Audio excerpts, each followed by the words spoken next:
Come be a part of Doc Holliday's Rock-Splitting Politics with your host, Dr. Ed Holliday. Hear the voices of liberty speaking all across America.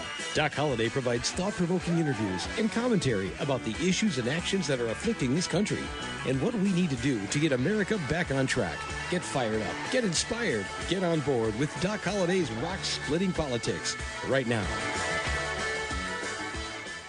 And here we go.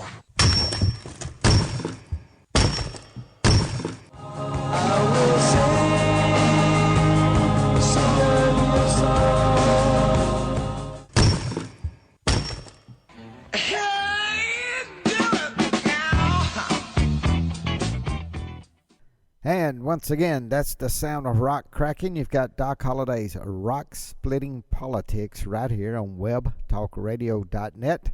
And I'm your host, Dr. Ed Holliday. Glad to have you. And wow, what we've been waiting for years, some truth about the Russian hoax. It has been exposed. What people were talking about, how it was such a hoax, it's being proven by John Durham's investigation, and now he's putting out information for grand juries to indict, and we don't know exactly where it's all going to go, but we have got some clips that we're going to use to help show what a Russian hoax it has been. But more than that, why top Democrats hated Trump more than they loved America.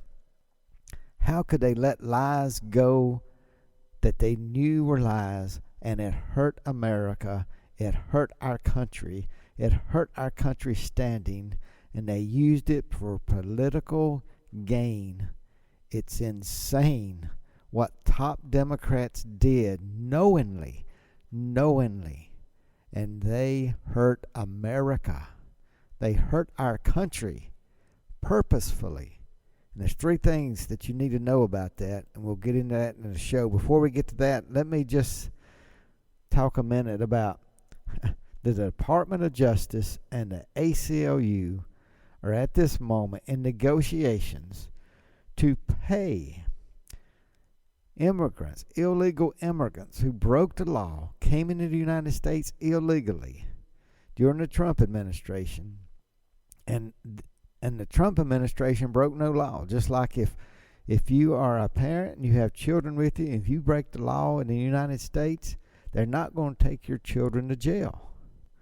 They're going to get, the children will go to someone. There's a program to get them to some relative or someone, or even foster parents temporarily if needed. But you don't put the children in jail with the parents. So the Trump administration, to try to cut down on illegal crossing of the border, put the parents in jail and had to put the children somewhere. So now the Biden administration wants to pay those families, not a couple $1,000s, not $10,000, but they are negotiating to pay these families, each child, each parent, $450,000 possibly. And you remember Joe Biden was asked, and he called it garbage. He said that's a garbage report. And then come find out, well, it's more than garbage. It's truth. It's actually happening. And what's the shame about the whole thing is the ACLU negotiating with the Department of Justice. Are these not like relatives, allies, saying, how much money do you want? Let's negotiate this. Can you see why they're talking about $450,000? Because lawyers get legal fees. Lawyers get legal fees. And it's almost like, how much money do you need? And are they going to get a third of the fee? Are they going to get half of the fee? Do these people that get the money, will they make contributions to the Democratic Party, to the administration? I don't know, but I'd like to know. Have they made contributions in the past to the ACLU? Is this the way to get taxpayer money into the hands of Democratic operatives. Is this a way it's going to happen? I'm asking the question. I am asking the question. Is this the way the Democrats use to get money into their political coffers? By allowing the ACLU and the Department of Justice, they're not adversaries. They're allies, and they're trying to divvy up taxpayer money. Would anybody look into that? Will congressional committee look into that? Of course not, because the Democrats are head of the committee process in the Senate and the House. Wow. And that just leads us to the corruption that exists now. There's corruption on both sides, Democrat and Republican. We see it every administration, every balance of power turn. But what happened during the Russian hoax is undeniably and unbelievably a way that Democrats, top Democrats, knew the truth, knew what was going on, and yet they pushed the Russian hoax to hurt Donald Trump. And in so doing, they hurt our country, and they knew they were hurting our country, from foreign policy to domestic policy to all the things that our nation stands for by being a democracy and letting elections put the people in power who the American people want in power. And they purposely let the Russian hoax go forward. In fact, pushed it forward and kept pushing it in committees and using the mainstream media to perpetuate lies when they knew they were lies. They said they're investigating Russian connection with the Trump administration, and what they were doing was they were absolutely pushing a false narrative so that they could gain more power, because they did not have power in the House or the Senate or the White House. Therefore, they would use a lie, a hateful lie, a lie that was so hateful that it would hurt our nation and destroy confidence in the FBI, Department of Justice, that is still ongoing today. And that's what the Durham report is exposing. And you may not, you maybe hear my voice and a few conservative voices out there talking about this, but the mainstream media is not even reporting it. They're not apologizing for pushing a hoax, for pushing a lie, for hurting America, for hurting the confidence in our institutions. And that's what's happened. So how do we know? How do we know? Listen to this. This was off the Eric Bolling show, talking about the Russian hoax. Representative Congressman Nunes from California, who knew firsthand. He found some things early on in the Trump administration and exposed it, and the hate of the mainstream media, and calling him a liar, calling him all kind of names, and he was exposing the truth, and they tried to ruin his reputation. As Congressman Schiff from California got on his soapbox and told lie after lie, said that there was connection. He told lie after lie, and he's been rewarded. I wish the people in his district of California had the guts to stand up for the truth.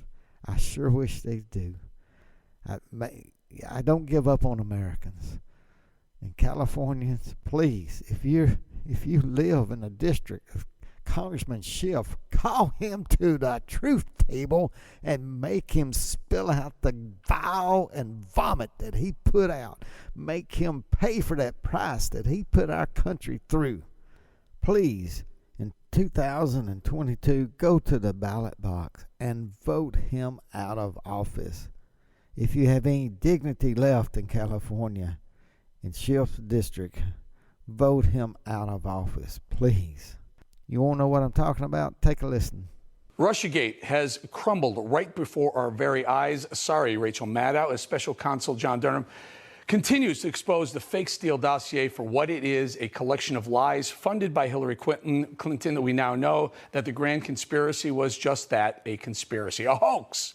This was not only a shameful waste of government resources, this was a blatant attack on the office of the President of the United States and our democracy. And you would think the left would have learned something from spending months and months on lies, but now we're seeing countless subpoenas by the January 6th Select Committee in a continued pathetic and blatant attempt to slander not just Trump and his inner circle, but all of the GOP. Republican Congressman from California, Devin Nunes, exposed the truth about the dossier nearly 3 years ago, and he joins us now. Congressman, we're seeing the dossier fall apart in front of our very eyes, but I don't hear the left. I don't hear the Democrats who took you to task, sir, accusing you of some nasty stuff. I don't hear an apology, and I don't hear them walking it back. That's exactly right, Eric, because this was their narrative. They paid for it. This wasn't just some Brookings Institution, Russian national. This guy was getting information from a Clinton operative. And so that was one of the missing links that we had. We knew it was completely made up. We knew the FBI was in on it. We knew the Clinton campaign was in on it. We had built a circumstantial case for that. What Durham has now done is he's been able to bring in email, phone calls, communications, payments, and it's put all this together. So I doubt that the Democrats in this country are ever going to take responsibility for this hoax that they've hoisted on the American people for years. Thank you, Congressman Nunes, for exposing the truth. What this country has been put through for years. It never should have been. But the Democrats pushed it. Now, not every Democrat knew that it was a lie. I hope not. Surely, out of all the hundreds that are in Congress, somebody would have stood up and said, this is not right. Would they? But the top Democrats had to know Hillary Clinton knew, her whole team knew it was a lie. And they watched our country suffer. They watched our president being impeached because of the lies that they put out. Yeah. But also, Durham continues to have a huge responsibility on his shoulders, because if he doesn't get to the bottom of this, every day that goes by, the American people are losing trust in our own Department of Justice and the FBI. It's unhealthy for a democratic republic, and quite frankly, it leads to instability. And I think that's the overall concern here, that if Durham is not able to track all these guys down and put them in jail, it's going to be seen as, it already is the biggest scandal in political history. Congressman, very quickly. But it has long-lasting repercussions. I just have a couple of seconds because we had this breaking news all over the place today. But, Danchenko, the guy who Steele based his dossier on, basically said, I can't believe that guy Steele used this stuff, and then went to the FISA court and it exposed a lot of operatives to some illegal, I would say now, illegal wiretapping. Final thoughts, sir. Well, I would just say that, remember, Danchenko was getting this stuff from a Clinton operative. That's the main thing here. So Steele and Danchenko were both effectively just hired. I guess the best way to put it, Eric, would be they were just avatars. They needed somebody so that they could say, oh, we have a former MI6 James Bond guy on one hand.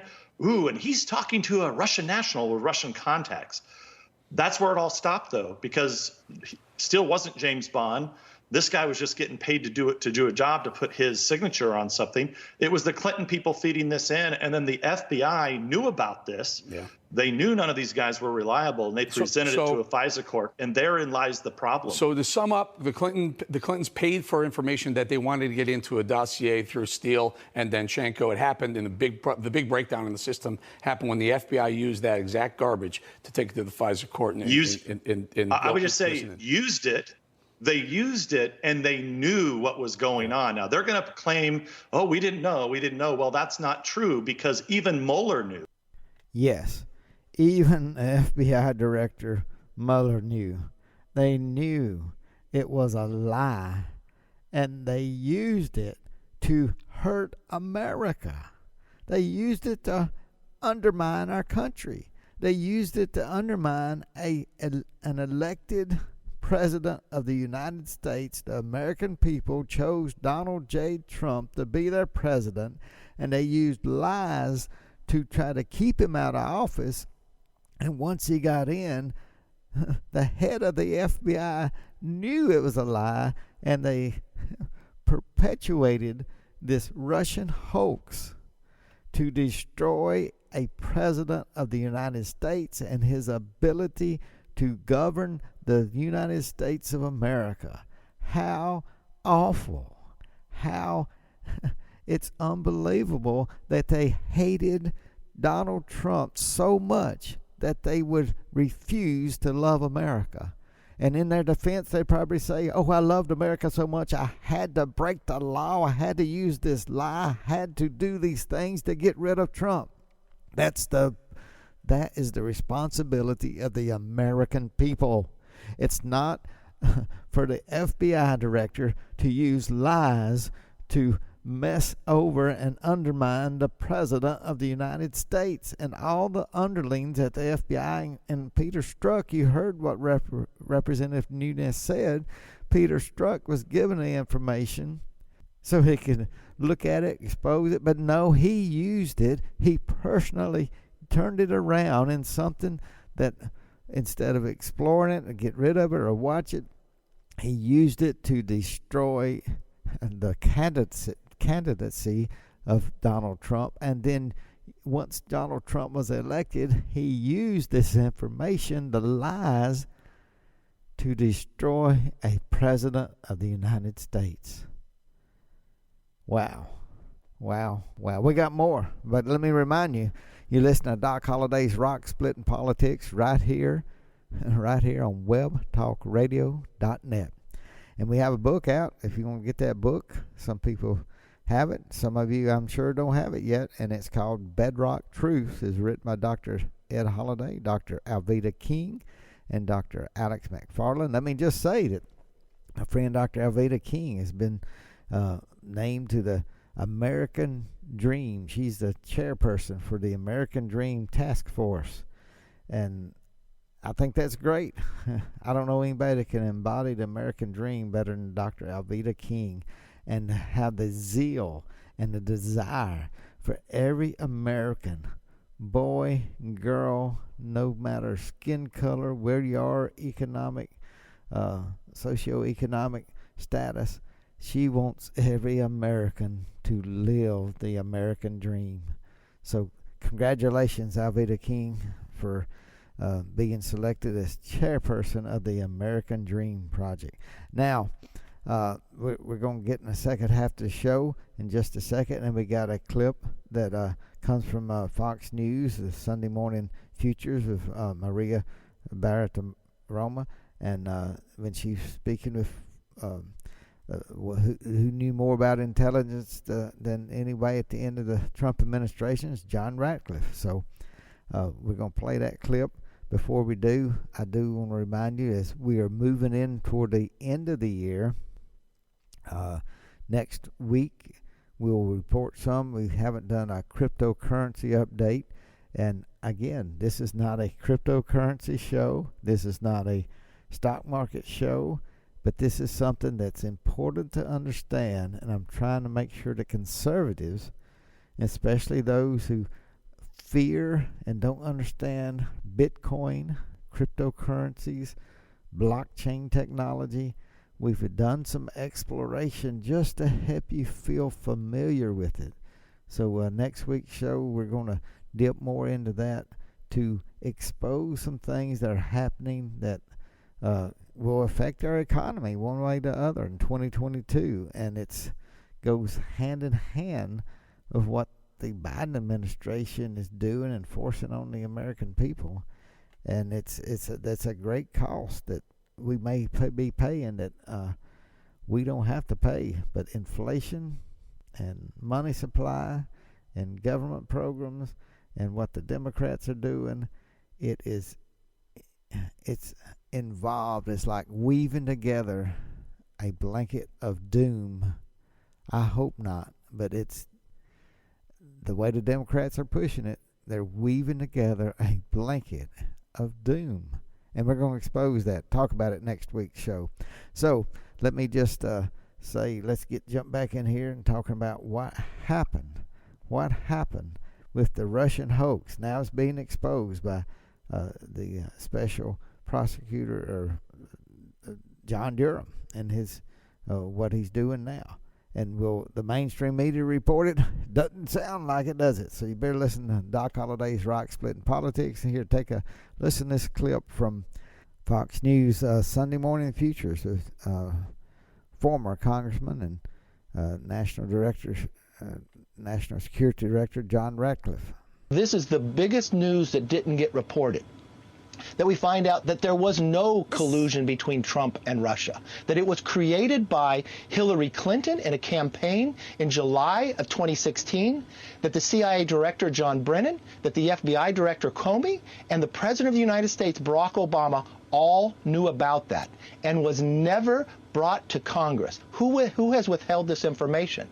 Credit to Director Radcliffe for that transparency of releasing it to the House and Senate. That was GOP House Minority Leader Kevin McCarthy on this program back in October of 2020, after then Director of National Intelligence John Ratcliffe declassified notes confirming that the Steele dossier was completely fabricated by Hillary Clinton's campaign.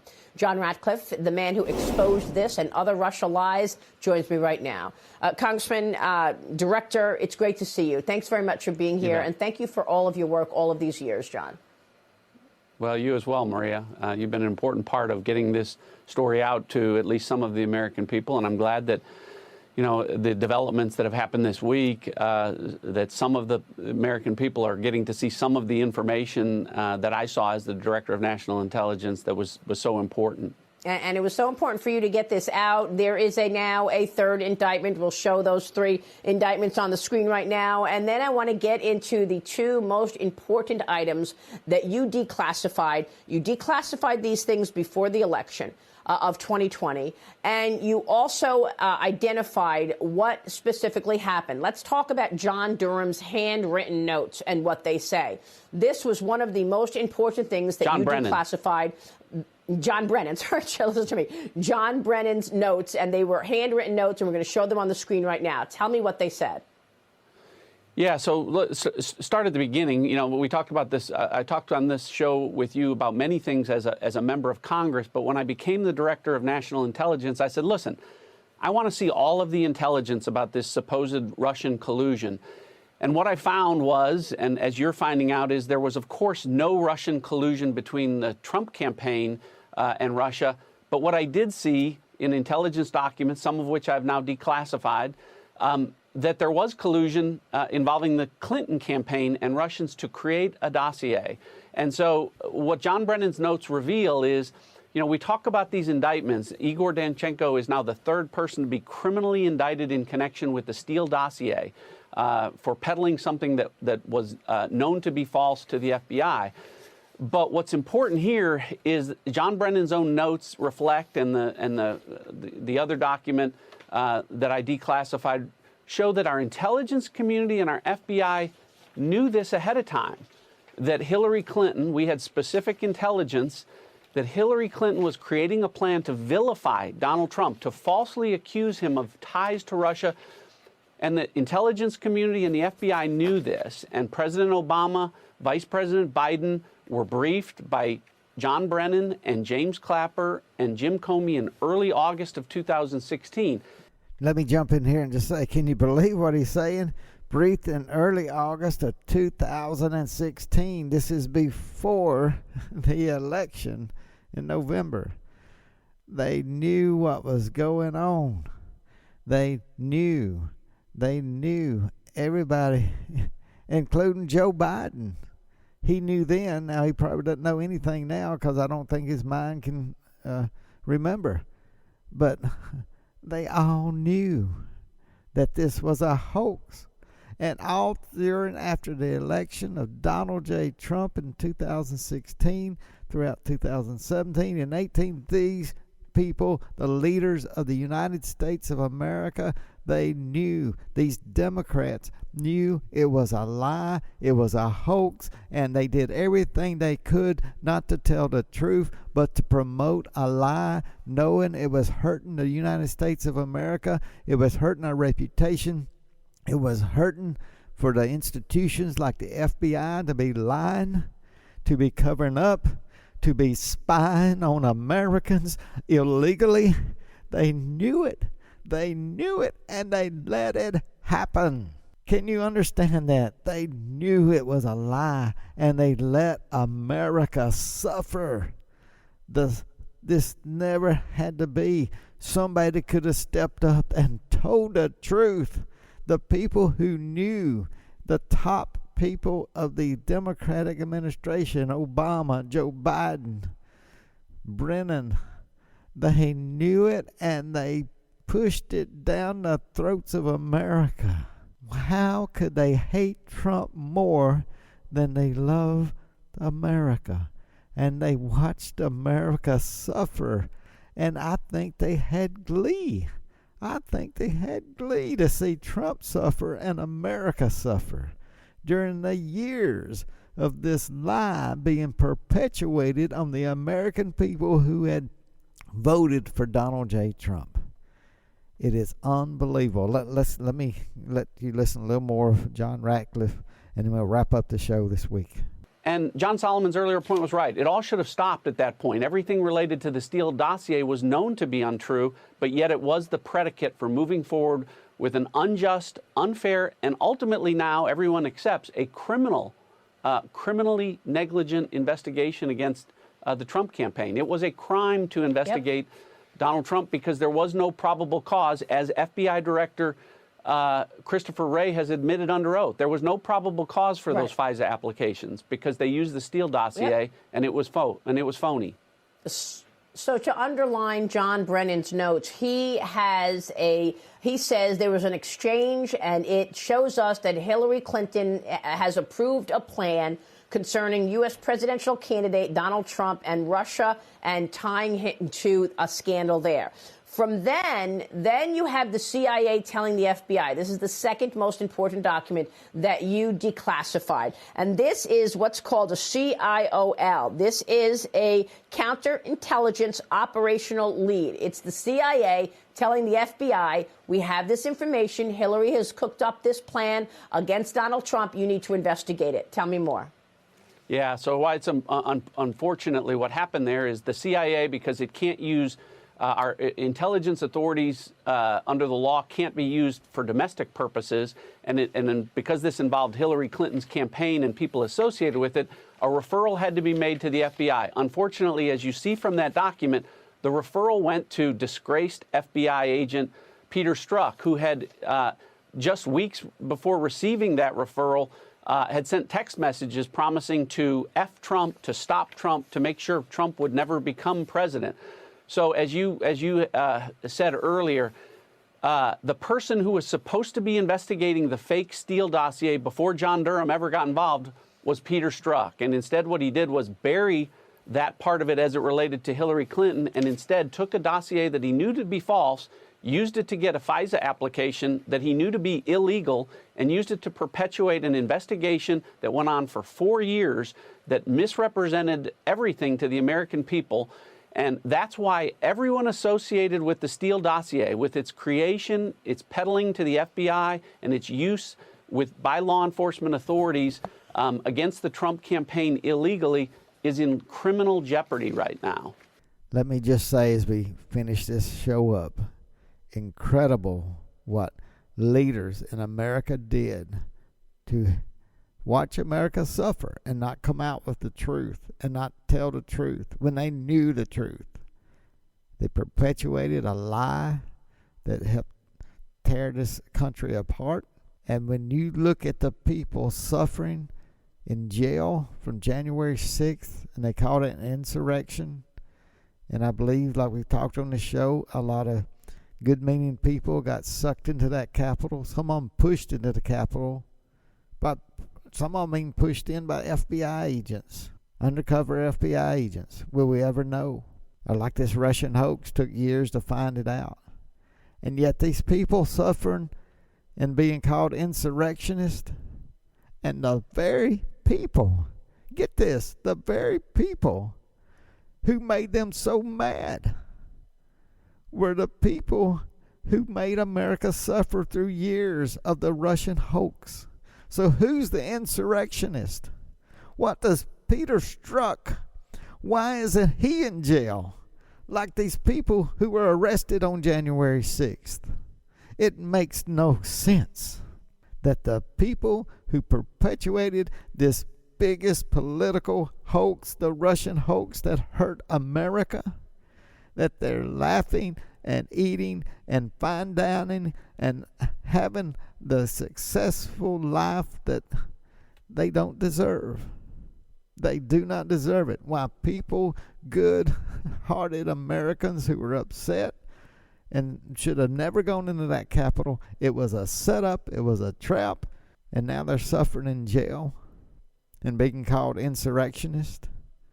And the very people who tried their best to bring down Donald Trump by using illegal means, illegal wiretaps, and being just bodacious liars, sitting on information that they knew would exonerate Donald Trump and not saying a word. Those are the people who need to be in courtrooms. And if they broke laws that needs to be exposed, they are the ones that need to be in jail. I don't know all of them, but some of them need to be in jail for what they put this country through. All right. God bless you. God bless America. See you next week. And we are going to talk some about the economy, cryptocurrencies, the stock market, and the way it ties into this whole fabric of what the doomsday blanket that the Biden administration is sewing together. I hate to say it, but I mean, they're sewing together a economic doomsday blanket with all their policies. We'll talk about that next week. See you then. Thanks for joining us today, and remember to listen again next week for another edition of Doc Holliday's Rock-Splitting Politics. You can order Ed's new book, Bedrock Truths, by clicking on the book cover right in front of you on the screen, or visit DocHolliday.org. Thanks for listening, and we'll see you again next week.